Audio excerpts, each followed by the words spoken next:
Ministério Público Eleitoral relembrou a cassação de Fernando Francischini ao defender que o ex-presidente Jair Bolsonaro seja declarado inelegível. O posicionamento do órgão foi reforçado na primeira sessão de julgamento do caso. Os ministros da Corte começam a votar na próxima semana. O Ministério Público reiterou o posicionamento depois de quase 4 horas de plenária realizada na sede do Tribunal Superior Eleitoral em Brasília.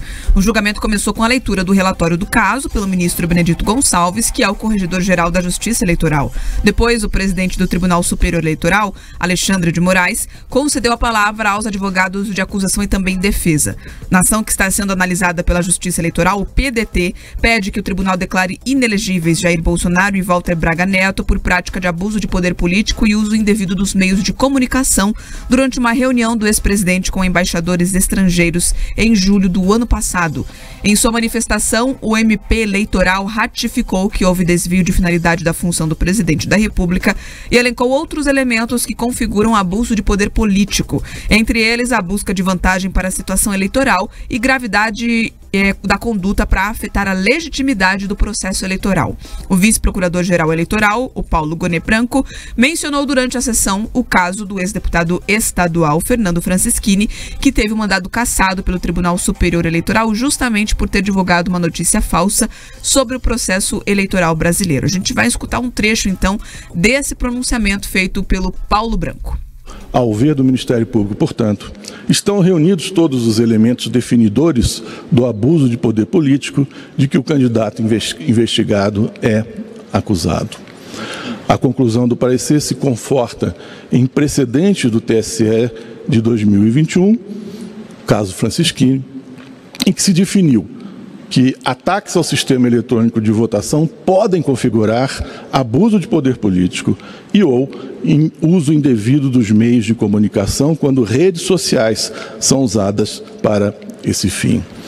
O precedente ressalta a outra hipótese de procedência da ação atinente ao uso indevido dos meios de comunicação, que também concorre para o desfecho de procedência da demanda, já que o discurso encontrou divulgação em redes sociais da internet ligadas ao investigado. O pedido de condenação do primeiro investigado à pena que ainda resta cabível de inelegibilidade merece acolhida. Logo depois do posicionamento do Ministério Público Eleitoral, o presidente da Corte, o ministro Alexandre de Moraes, suspendeu a sessão. O julgamento, então, vai ser retomado na próxima terça, no dia 27 de junho. Na oportunidade, os ministros vão proferir os seus votos sobre o processo. O primeiro a se pronunciar é Benedito Gonçalves. Além dele, também vão votar os ministros Raul Araújo, Floriano de Azevedo Marques, também o André Ramos Tavares, a Carmen Lúcia, o Cássio Nunes Marques e, por último, Alexandre de Moraes. Vamos lá, ontem eu trouxe aqui para vocês o currículo do Floriano de Azevedo Marques e do André Ramos Tavares, né? Dois juízes, recém-juízes, que eram advogados antes,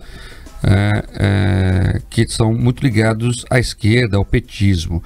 Hoje eu vou falar aqui do Paulo Gonet. Paulo Gonet é ex-sócio de Gilmar Mendes, sócio mesmo da empresa. Tinha uma sociedade lá em uma empresa.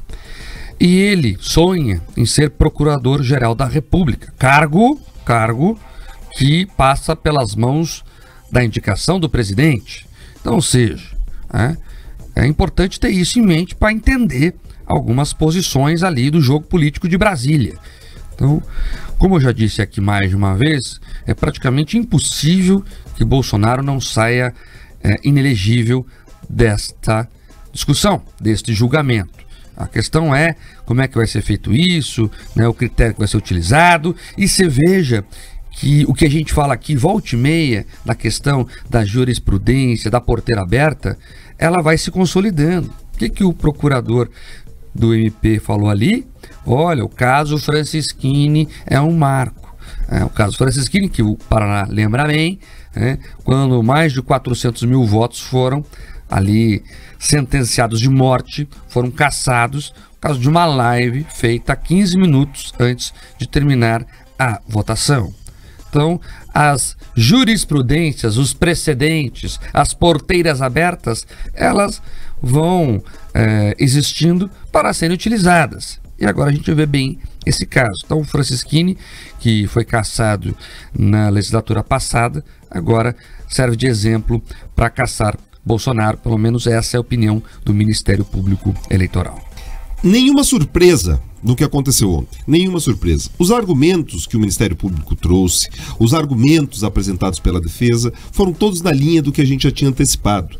E tudo isso realmente segue para a tendência de que o Bolsonaro fique inelegível. Tanto é que nos bastidores ali das cortes superiores, o que eles já começaram a discutir não é nem mais, olha, se o Bolsonaro estará de fato inelegível. Eles já estão começando a discutir de que forma será contado o prazo para essa inelegibilidade. Vamos lá, o prazo, caso ele seja de fato condenado, seria contado a partir do dia 2 de outubro, que seria da data ali da eleição, e seriam 8 anos a partir dali. Então a eleição daí de 2030 seria possível, talvez, alcançar a possibilidade dele concorrer.